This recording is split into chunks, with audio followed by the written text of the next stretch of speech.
tardes. Dentro del marco de la introducción a la investigación científica, el tema que vamos a tocar en este momento, que corresponde al módulo 1, es el método científico. Mi nombre es Edgardo Cruces, soy biólogo marino y doctor en Ciencia de los Recursos Naturales. Me titulé en la Universidad Arturo Prat y hice mi doctorado en la Universidad de la Frontera, donde hice un doctorado principalmente en ecofisiología de algas en un contexto de cambio climático, y luego me especialicé en el efecto de ciertas contaminantes sobre los ecosistemas. Actualmente trabajo en la Universidad de Atacama y me encuentro desarrollando un proyecto que tiene que ver con el efecto de la desaladora sobre los ecosistemas costeros. En este contexto levantamos la información respecto al uso del método científico para la investigación de fenómenos ambientales. Y en este módulo se tocarán tres temas principales que tienen que ver con el uso de la metodología de la investigación, las ciencias ambientales, los distintos enfoques que se utilizan para los estudios de la ciencia, que son cualitativo y cuantitativo, y las diferentes etapas del método cualitativo. Al respecto, dentro de los diferentes procesos y fenómenos naturales, cambios medioambientales y la acción antrópica sobre la naturaleza, surgen distintas preguntas que, para ser resueltas, deben ser abordadas con un conjunto de métodos y procedimientos que permitan orientar todos los esfuerzos hacia la solución de los problemas con un máximo de eficiencia. Al respecto, se reconoce que la investigación es un conjunto de procesos sistemáticos, críticos y empíricos que se aplican al estudio de un fenómeno o un problema en particular. Este trabajo de investigación implica la recopilación y organización y análisis de la información para aumentar la comprensión de un tema o problema. Al respecto, existen dos aproximaciones principales respecto de la investigación: el enfoque cualitativo y el enfoque cuantitativo. Ambos enfoques emplean procesos cuidadosos, metódicos y empíricos. Estos enfoques utilizan 5 estrategias similares que se relacionan entre sí. Por ejemplo, la 1, que se llevan a cabo la observación y evaluación de fenómenos, se establecen suposiciones o ideas como consecuencia de la observación, demuestran el grado en que las suposiciones o ideas tienen fundamento, revisan tales suposiciones o ideas sobre la base de las pruebas o del análisis y proponen nuevas observaciones y evaluaciones para aclarar, modificar y fundamentar las suposiciones o ideas, o incluso para generar otras. Dentro del enfoque cuantitativo que utiliza principalmente la recolección de datos para probar hipótesis como base en la medición numérica y el análisis estadístico, con el fin de establecer pautas de comportamiento y teoría. Este enfoque es secuencial y probatorio. Parte de una idea que va acotándose, y una vez que se ha delimitado esta idea, se derivan objetivos y preguntas de investigación. De las preguntas se establecen hipótesis y se determinan variables. Se traza un plan, se mide las variables en un determinado contexto, se analizan las mediciones obtenidas utilizando métodos estadísticos, y una vez planteado el problema de estudio, el investigador considera lo que se ha investigado anteriormente y construye un marco teórico de la cual se derivan varias hipótesis a la que se somete a pruebas. La recolección de datos se fundamenta en la medición. Esta medición se lleva a cabo al utilizar procedimientos estandarizados y aceptados por la comunidad, y la investigación cuantitativa puede identificar leyes universales y causales. Principalmente, este método busca la objetividad a través de toda esta metodología. Por otro lado, el enfoque cualitativo utiliza la recolección y análisis de datos para afinar la pregunta de investigación o revela nuevas interrogantes en el proceso de investigación. No sigue un proceso definido claramente. La mayoría de los estudios cualitativos no se prueban hipótesis. El enfoque se basa principalmente en métodos de recolección de datos no estandarizados. El investigador, cuando trabaja con métodos cualitativos, utiliza técnicas para recolectar datos como la observación no estructurada, entrevistas, revisión de documentos, discusión de grupos. Generalmente este enfoque cualitativo está aplicado a las ciencias sociales. Se postula que la realidad se define a través de las interpretaciones de los participantes en la investigación respecto a sus propias realidades. El investigador que indaga sobre este enfoque cualitativo no pretende generalizar de manera probabilística los resultados a las distintas poblaciones que se está estudiando, ya que este enfoque admite la subjetividad del investigador, ya que el investigador se introduce en la experiencia de los participantes y construye el conocimiento, siempre consciente que es parte del fenómeno estudiado.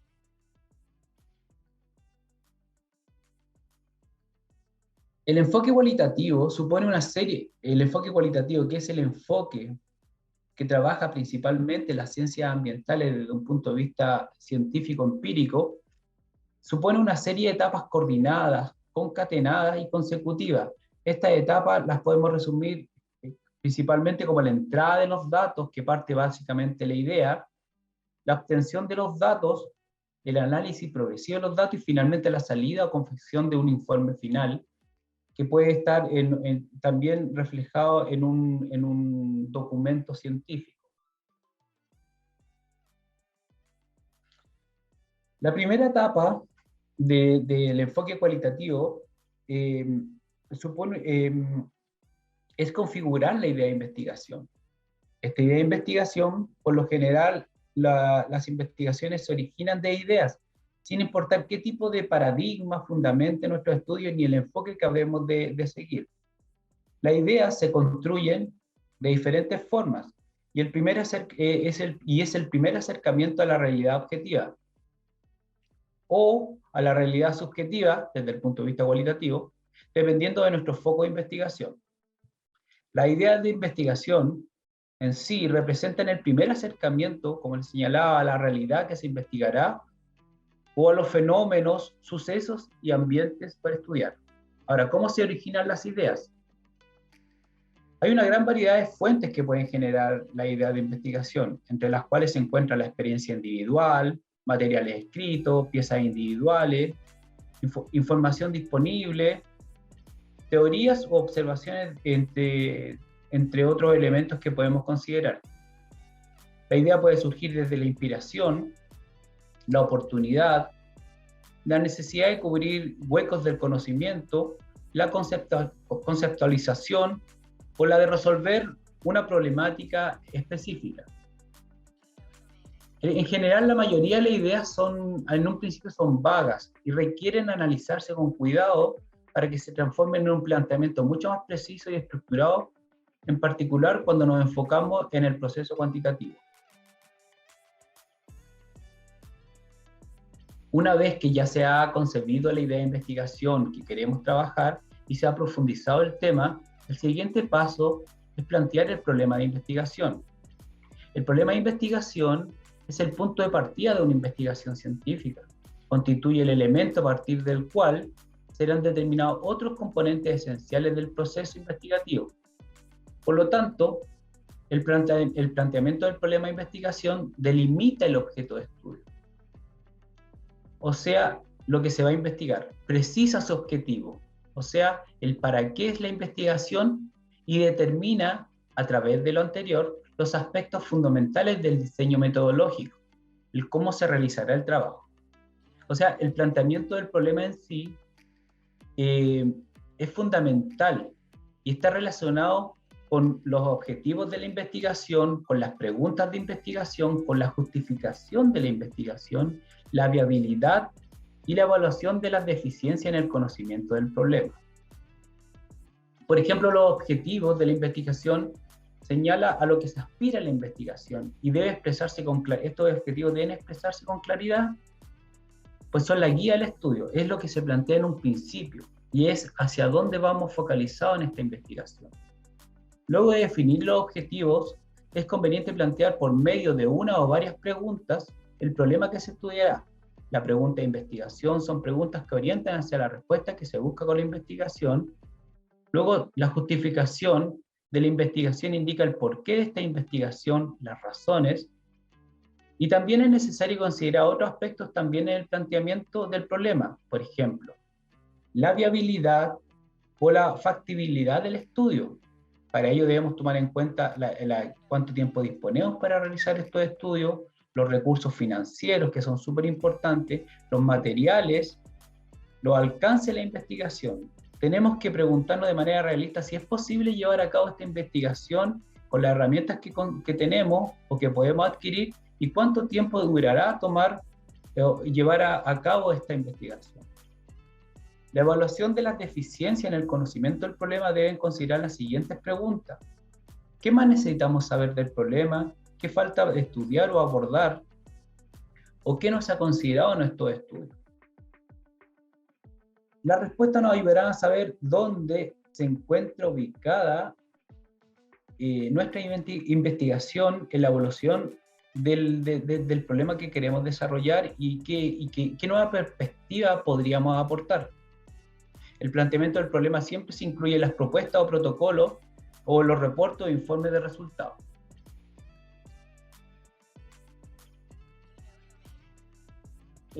Luego, el tercer paso de este proceso de la investigación consiste en sustentar teóricamente el estudio. En este sentido, el marco teórico, la perspectiva teórica, se integra con las teorías, los enfoques teóricos, estudios, antecedentes en general, que refieren al problema de investigación. Por ello, el desarrollo de la perspectiva teórica es un paso del proceso de investigación que consiste en sustentar teóricamente el estudio, una vez que ya se ha planteado el problema de investigación. Para elaborar el marco teórico es necesario detectar, obtener y consultar la literatura pertinente para el problema de investigación y así extraer y recopilar la información de interés. El desarrollo de la perspectiva teórica o el desarrollo del marco teórico es un producto y un proceso en sí mismo.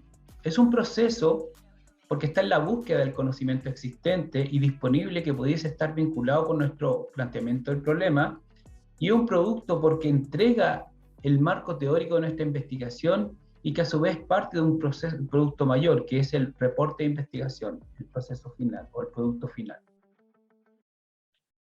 Ahora, dentro de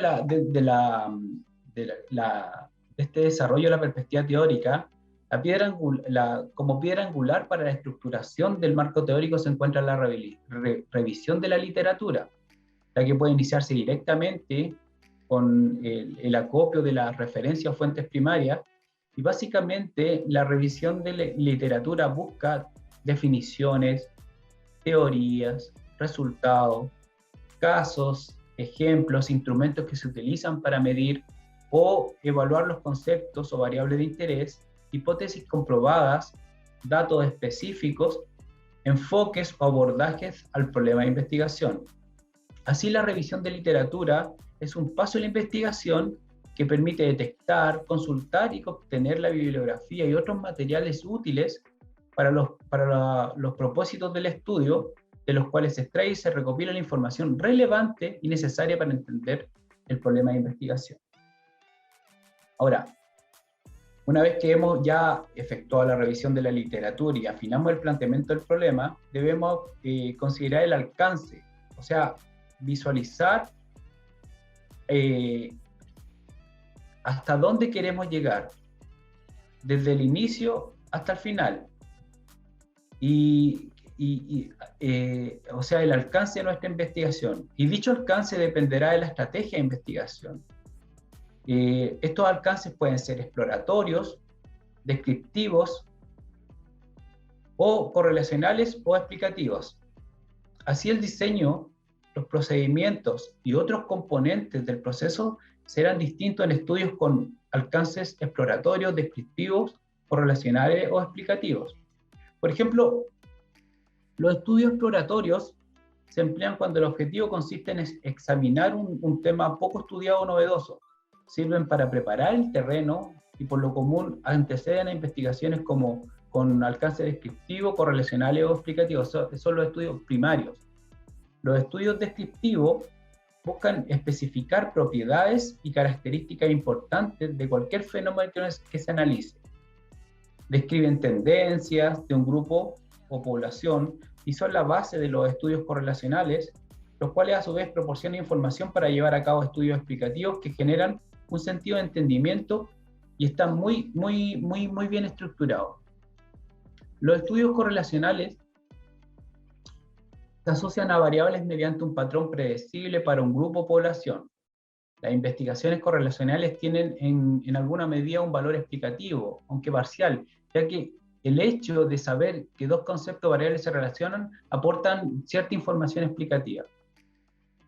Finalmente, los estudios explicativos van más allá de la descripción del concepto o fenómeno o del establecimiento de relaciones entre conceptos, ya que están dirigidos a responder por las causas de los eventos o fenómenos, además que proporcionan un sentido de entendimiento del fenómeno al que se hace referencia. Los investigadores que trabajan en el campo del conocimiento específico pueden incluir estos diferentes alcances en la etapa de su desarrollo. Así es posible que una investigación se inicie como exploratoria, después puede pasar a descriptiva y correlacional y puede terminar siendo explicativa. Ahora, ¿de qué depende que nuestro estudio se inicie como exploratorio, descriptivo, correlacional o explicativo?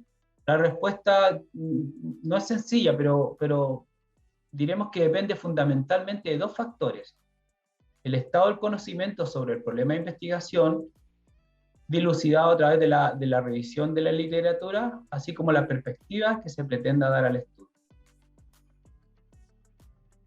El quinto paso, que es como la parte central de este estudio, es la formulación de la hipótesis.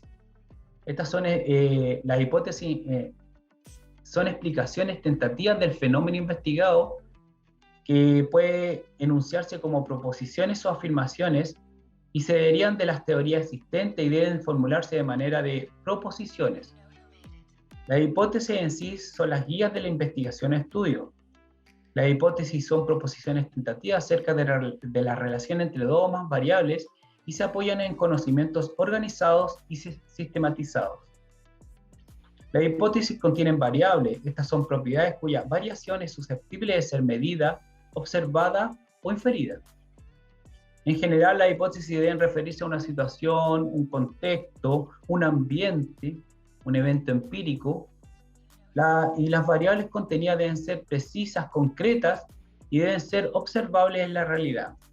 La relación entre las variables debe ser clara, verosímil y medible. Asimismo, las hipótesis tienen que vincularse con técnicas disponibles para probarlas. En este sentido, las hipótesis de investigación pueden ser descriptivas, de un valor o dato pronosticado que intenta predecir un dato o un valor o más variables, correlacionales, es decir, que especifican la relación entre dos o más variables, de diferencia de grupos, cuya finalidad es comparar grupos, y causales, que proponen un sentido de entendimiento de las relaciones. En este sentido, los estudios cualitativos no formulan hipótesis antes de recolectar los datos. Su naturaleza es más bien inducir la hipótesis por medio de recolección y análisis. Y no todas las investigaciones cuantitativas se plantean hipótesis. El hecho de que formulemos o no hipótesis depende del alcance inicial del estudio. Por ejemplo, los estudios exploratorios no se formulan hipótesis. Los estudios descriptivos se formulan hipótesis cuando se pronostica un hecho. Los correlacionales se formulan hipótesis correlacionales y los explicativos se formulan hipótesis causales. Existe una relación muy estrecha entre el planteamiento del problema y la revisión de la literatura y la hipótesis. Una vez que ya teníamos el planteamiento del problema, se definió el alcance de la investigación, se formuló la hipótesis, el investigador debe visualizar de manera práctica y concreta cómo contestar las preguntas de investigación, además de cumplir los objetivos fijados. Al respecto, el diseño de investigación corresponde al plano de estrategia que se desarrolla para obtener la información que se requiere de una investigación y cómo vamos a responder al planteamiento de ese problema. Existen dos tipos de diseños para investigar. La investigación experimental, que está referido a estudios en que una situación control se manipula y esta manipulación de una o más variables independientes es lo que causa el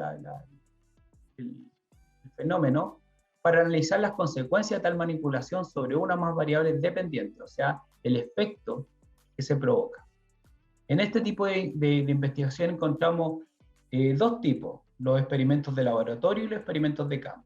Los experimentos de laboratorio son experimentos en que el efecto de todas o casi todas las variables independientes, influyentes, no conciernen al problema de investigación, se mantienen reducidos lo más posible. ¿Ya?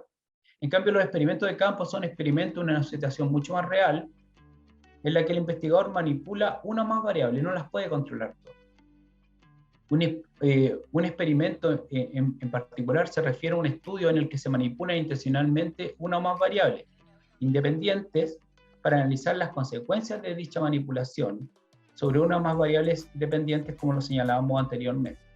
Los experimentos manipulan tratamientos, estímulos, influencias o intervenciones para observar los efectos sobre las variables dependientes en una situación control. Luego encontramos los experimentos, las investigaciones no experimentales, que son estudios que se realizan sin la manipulación deliberada de variables y la que solo se observan fenómenos en su ambiente natural para analizarlos. Dentro de este tipo de estudios encontramos los estudios transaccional, que se relacionan con la recolección de datos en un solo momento, en un tiempo único, y su propósito es describir variables y analizar su incidencia o interrelación. Y los estudios longitudinales, que son los que recolectan datos a través de diferentes periodos para hacer diferencias respecto al cambio y sus determinaciones y consecuencias, como puede ser, por ejemplo, los estudios de cambio climático global. El investigador debe pretender que los resultados encontrados en las muestras se generalicen o se extrapolen a la población. El interés es que la muestra sea estadísticamente representativa. Una vez que se ha definido cuál será la unidad de muestreo o análisis, se procede a delimitar la población que va a ser estudiada y sobre la cual se pretende generalizar los resultados. Así, la población es el conjunto de todos los casos que concuerdan con las determinadas especificaciones que queremos estudiar. Y la muestra es en esencia el subgrupo de la población. Digamos que en un subconjunto de elementos que pertenecen a ese conjunto definido, la muestra es una característica que se quiere estudiar de la población. Ahora, existen dos tipos de muestras. Las estadísticas, que corresponden a un subgrupo de la población en el que todos los elementos tienen la misma posibilidad de ser elegidas. Para hacer una muestra probabilística son necesarios dos procedimientos, probabilística o estadística. Se debe calcular el tamaño de muestra que sea representativo de la población y seleccionar los elementos muestrales de manera que al inicio todos tengan la misma posibilidad de ser elegidos. Existen 4 tipos de estos muestreos estadísticos: el muestreo aleatorio simple, el muestreo estratificado, el muestreo sistemático y el muestreo por conglomerado. Y en este sentido, todos tienen en cuenta que la probabilidad de la selección de las unidades muestrales va a ser azarosa. Y existe el muestreo no estadístico, es un subgrupo de la población en que la elección de los elementos no depende de la probabilidad, sino de las características de investigación. En estas encontramos los muestreos por conveniencia, por cuota, tipo bola de nieve, intencional y consecutivo. Este tipo de muestreo no se tiene en cuenta la probabilidad de la selección de las muestras. Elegir entre una muestra probabilística o no probabilística, o estadística o no estadística, depende del planteamiento del estudio, del diseño de investigación y de la contribución que se piensa hacer. En general, en las ciencias ambientales se utiliza el muestreo estadístico. Y en general, especificando más los tipos de muestreo estadístico, encontramos los muestreos aleatorios simples. Este tipo de muestreo garantiza que todos los individuos que comparten la población de estudio, la población blanco, tienen la misma oportunidad de ser incluidos en la muestra. Esto significa que la probabilidad de selección de un sujeto a estudio es independiente de la probabilidad que tiene el resto de los sujetos que integran o que forman parte de la población blanco. Respecto a los muestreos estratificados, está relacionado con determinar estratos que conforman una población blanco para seleccionar y extraer de ellos la muestra. Se define como estrato a los subgrupos de unidades de análisis que difieren en las características que van a ser analizadas. La base de la estratificación se basa en variables. Entonces se divide la población compuesta por n individuos en X subpoblaciones o estratos, con base a variables importantes como hacia dónde queremos llevar el estudio y de tamaño respectivo de cada población, de cada muestra. Y realizamos en cada uno de estos estratos muestreos aleatorios simples de tamaño para finalmente definir cuántos elementos de muestra se han de seleccionar de cada estrato. Ya, por ejemplo, acá podemos ver el ejemplo de que vamos a seleccionar muestras solamente de hospitales. Y en cada hospital vamos a seleccionar una cierta cantidad aleatoria de las muestras que queremos o del estudio que queremos definir. Por ejemplo, del hospital queremos determinar cuántas mujeres o niños, mujeres, se enferman de coronavirus, por ejemplo. Son muy estratificados, la población es muy acotada. El estudio sistemático consiste principalmente en elegir el primer individuo al azar y el resto de manera sistemática. Por otro lado, los estudios por conglomerado también son conocidos como muestreo por racimo. Es un procedimiento de muestreo probabilístico en que los elementos de la población son seleccionados al azar de forma natural por agrupaciones. Consiste principalmente en elegir de forma aleatoria ciertos grupos o conglomerados dentro de un rango de región, ciudad, comuna, población, para luego elegir unidades más pequeñas, por ejemplo, por cuadras, calles, y finalmente otras más pequeñas como escuelas, consultorios, hogares. Una vez elegido estas unidades, se aplica el instrumento de medición a todos sus integrantes. Otras consideraciones del muestreo que tienen que ver cómo se manipulan las muestras está con el etiquetado de las muestras, donde cada muestra debe ser convenientemente etiquetada de manera que no existan dudas sobre cuál de las muestras que contiene cuando se toman muestras en términos ambientales. Se debe llevar un libro de registro, las muestras deben tener una conservación, un transporte adecuado, debe tener un control de calidad y garantía las muestras, principalmente considerando muestras cuando son tomadas muestras ambientales. La etapa que sigue es la recolección de datos. Esto implica elaborar un plan detallado de procedimientos que nos conduzca a unir datos con un propósito específico. Este plan se nutre de diversos elementos como la variable, concepto, atributo a medir, contenido en el planteamiento, hipótesis y directrices que ya señalamos anteriormente. Las definiciones operacionales, o sea, la manera como hemos operacionalizado las variables, es crucial para determinar el método para medirla, la cual resulta fundamental para realizar las inferencias de los datos, la muestra y los recursos disponibles de tiempo, apoyo institucional, económico que ya señalamos. Por lo tanto, en todo muestreo debe estar bien establecido antes de empezar a muestrear los objetivos, la población que vamos a muestrear, los datos a recolectar, la manera que vamos a recolectar, el grado de precisión deseado y la metodología medida.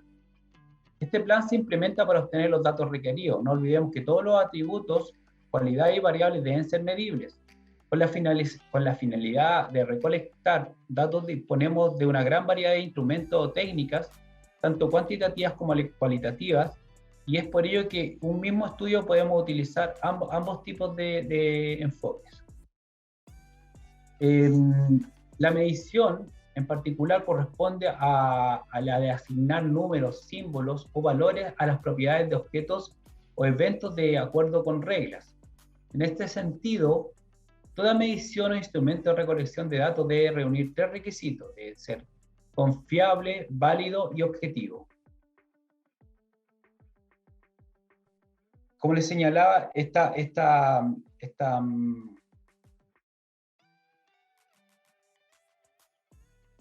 esta parte lo voy a hacer de nuevo.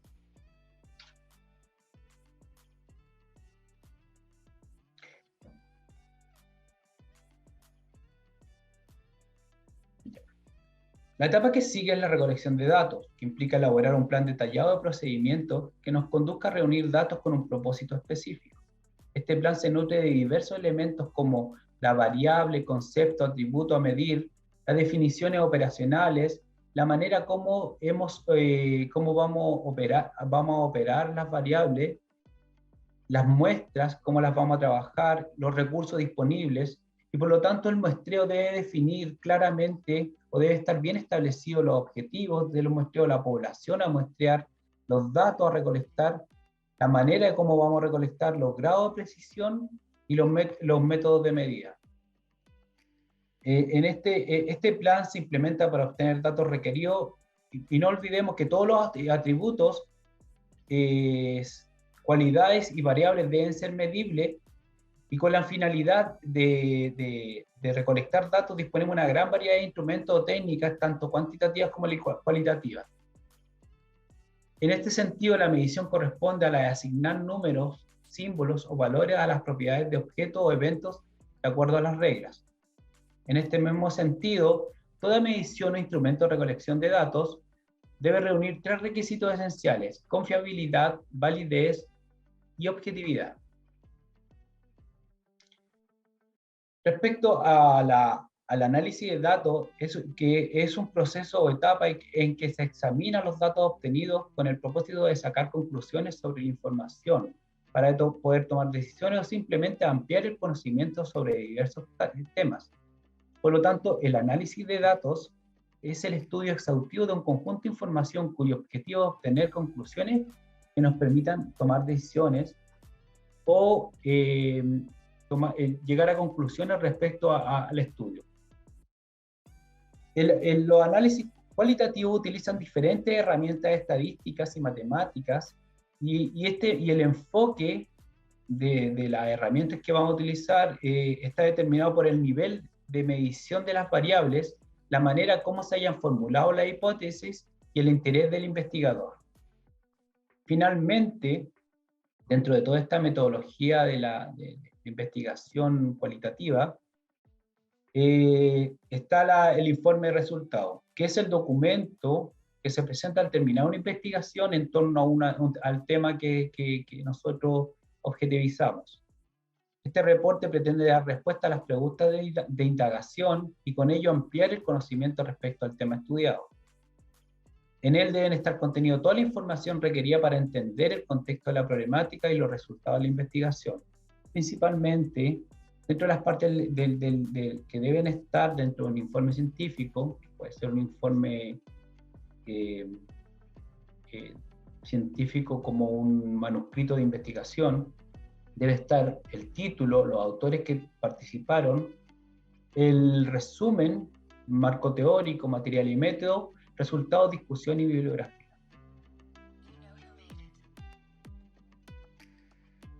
El trabajo de investigación requiere, como se señaló en toda esta presentación, un desarrollo metódico de cada uno de estos pasos que nos permitan obtener la información y el objeto y llegar a cumplir los objetivos del estudio. Esa fue mi presentación. Muchas gracias. Hasta luego.